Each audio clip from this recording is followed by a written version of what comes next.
Well, I've reached the point where I'm going to have to put together some more of the track plan. And this part of the track plan is for the elevated part of the main line. And I'll go ahead and tape all these pieces together and lay them out on the benchwork. Well, having this section of risers pinned in place, I was a little bit off from the X-Track CAD. Here I measure 6.5 inches. In X-Track CAD, it said 6.5 inches would be there. So, I don't know, it's probably 18 inches apart, maybe. Yeah, maybe even 2 feet. And here's where I was going to end the 6.5 inches, and I'll be ending it here, which is about 3/4 of an inch shorter. So I'm going to want to put a bridge in here at some point, but I'm not going to set up for that now. I'm just going to leave these risers in place. And when I start putting in the terrain, I'll just leave a gap. I just won't use any terrain in that area, and it'll just be bare risers. So from this point onward, I'm going to start to decline.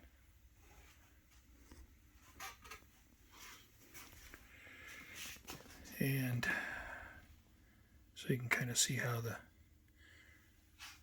get a little bit of an S curve there. Which, if I get the track laid down nicely, should look pretty good as the train comes around here and then goes through the S here. I think that should look pretty good. All right, so need to start gluing these pieces down. I've installed some additional length of mainline risers, and at this point, 6.5 inches, and then it levels off 6.5 inches all the way to this point, and then it starts to decline again. And it declines to this point, and it levels off for 1.5 inches. Then there's going to be a 20-inch long truss bridge here. Now all this may or may not be cut out. And this is the same height, 5 3/4 inches here, 5 3/4 inches here. So this is level. And then after this, it'll start to decline again. But before I put any more of the track plan down, I need to fill in behind here. Get the mountain built up over here, and then build in behind here. I don't want to get too far ahead of myself with the risers. I'm making some small adjustments to my track plan in this section. Change the angle of this curve in order to get this point here more square with the edge of the benchwork. I thought having this as square as possible would make it better where it enters the lift out section. Now it pushes the curve out, obviously, and I have to change my turnout angle. And when looking at the track plan on the computer, symmetry was important to me. And I wanted to have my track work parallel to the edge of my fascia because I just thought it would look good. But I do retain some of that with this track and this track. If you draw a line here and here, then I kind of keep that spacing.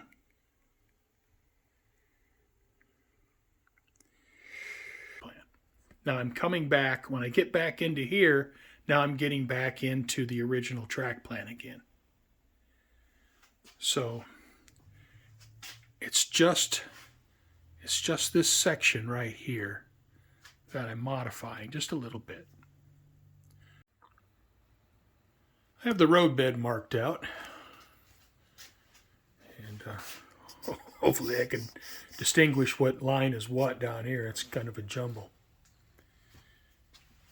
And I'm going to stop the roadbed here for the main line because I don't know where the risers are going to end. But this line here is my interchange track, and that is all 0 elevation, which will run down here and exit off the side of the layout. All right, and one thing I'm going to do as well, once I determine where my bridge is going to go up here, is I'm going to put in an abandoned track there underneath it. But I'll have to wait until I get the bridge in place before doing that. I thought that would be something interesting to add to the layout, and so I want to do that. So now I'll pull the pins, put down some adhesive, and glue down the roadbed for the 0 elevation track.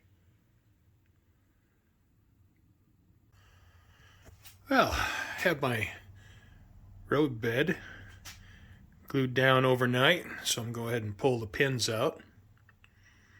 And I've also started working on the terrain.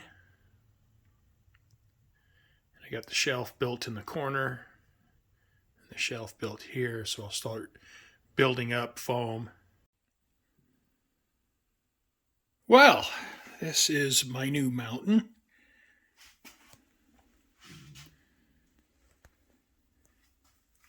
And I've added some additional height back here that's connected to the rest of this, I'll call it a structure, because putting the removable part in, that's all the height I can have because of the fascia.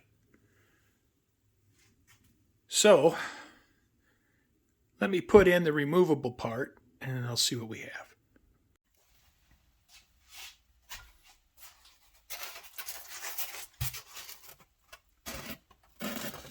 And just barely clears.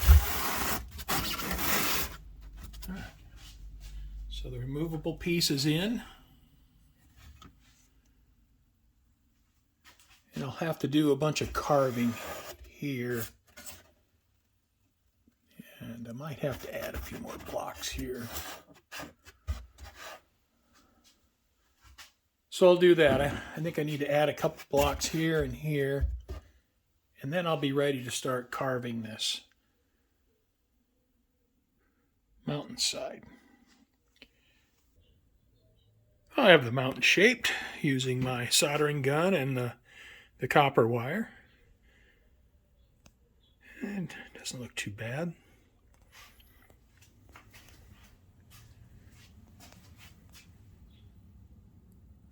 I think once I get it plastered, should be a pretty convincing mountain. So before I take the shaper to it, I'm going to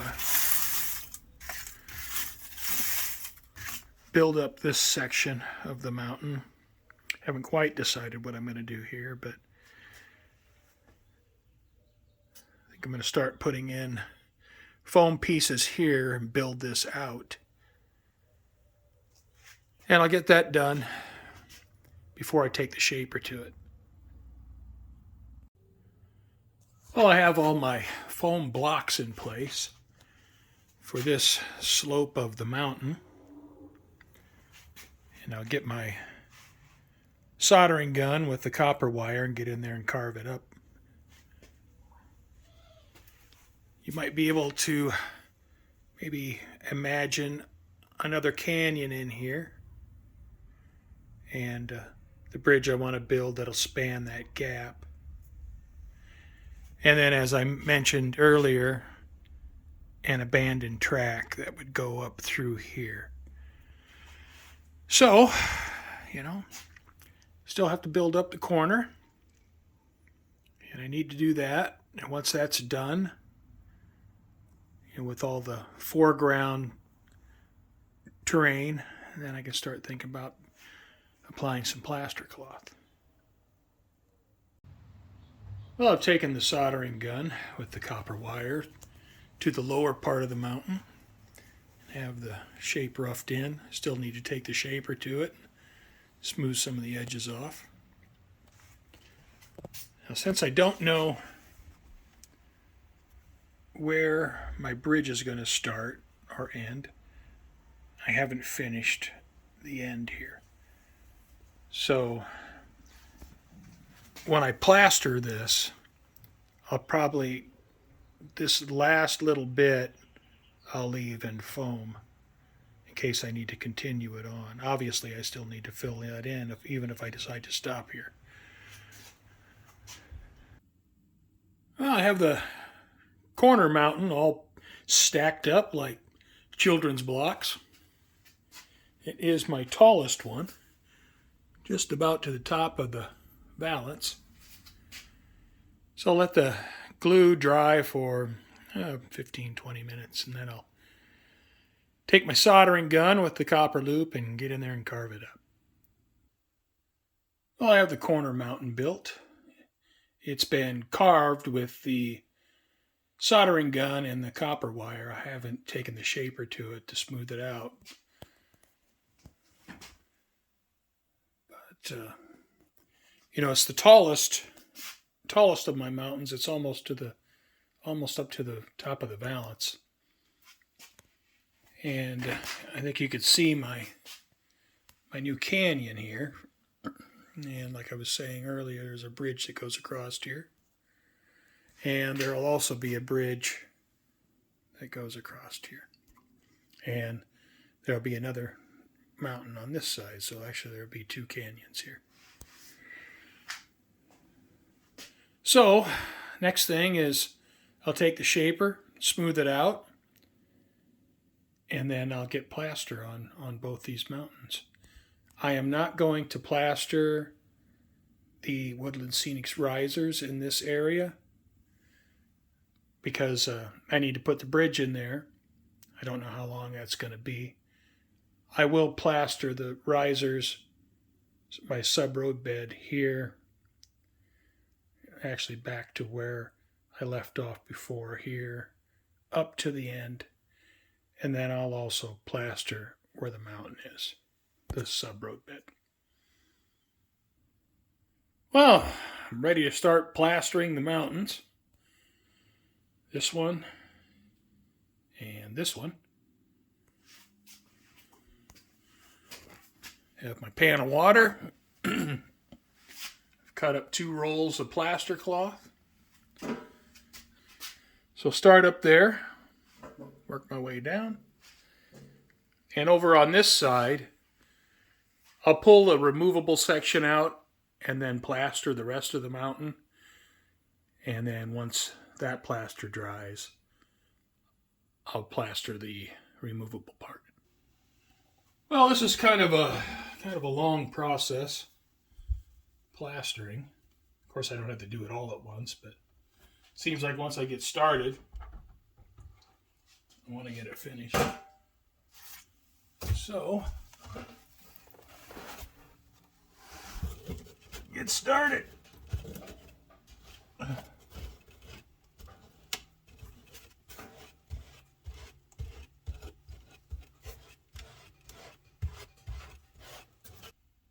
Well, a little bit further along. Just about done with the side here. All right, well, I have the tall corner mountain done. And once this dries, I'll pull the wax paper out from behind it tomorrow. Well, time to start working on this mountain. First thing I need to do is take out the removable section.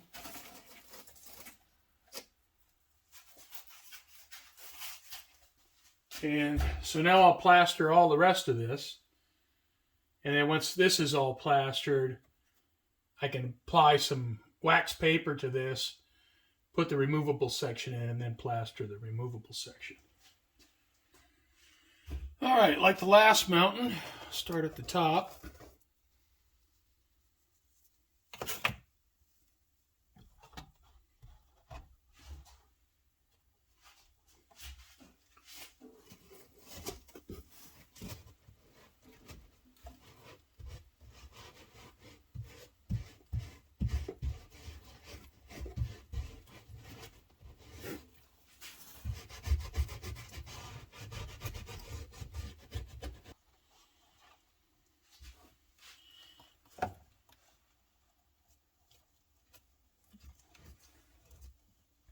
Can't go past here because I don't know where the bridge is going to go.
All right, this will be the last piece for this part of this mountain. Still have the removable section to do. I'll wait until this section fully dries. I'll have to do a little bit of trimming, up around here. And then once this section is fully dry, then I can plaster the removable section.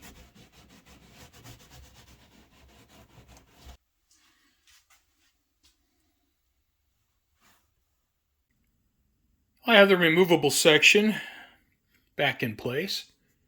The rest of the plasters had a couple days to dry, and it is fully dry. Now what I think I'm going to do, since it would be almost impossible to get wax paper to fit tightly to these contours, I'm going to try using masking tape. So I'll apply masking tape around this area and then plaster over the masking tape, and hopefully I'll be able to pull the plaster loose from the masking tape. Well, I have the area taped off for the removable section of the mountain, and I'll insert the removable section and get ready to start plastering. Hopefully the plaster cloth won't grab onto the masking tape too strongly, and after the cloth sets up, I'll be able to pull it out and trim it. All right, time to get some plaster on this removable section. And I'm going to overlap this seam about 3/8 of an inch.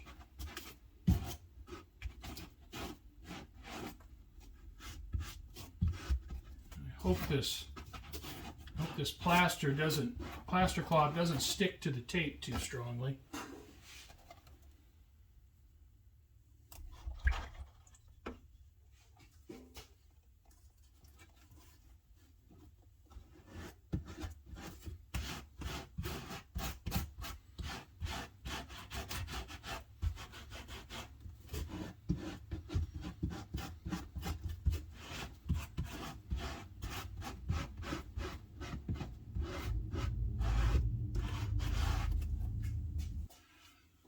All right, well, I have the removable section of this part of the mountain plastered. So let that dry overnight before I try to remove it. And I overlapped the seam probably about 3/8 of an inch. Well, I have the removable section for this side of my mountain plaster. It's a little bit tricky getting it out.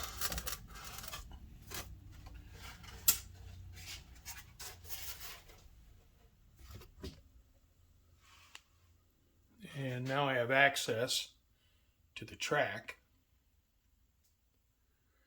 And the same over on this side with the removable section. And granted, right now they're pretty noticeable, but hopefully when I get to the scenery part, I can disguise them a little bit better.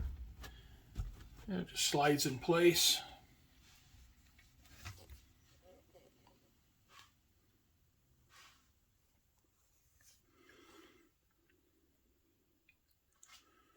So, I think that'll do it for this video. It's my big mountain that really divides my layout into two sections. The city section and the rural section. And it's also the tunnel that allows my city and industrial track to have a continuous loop.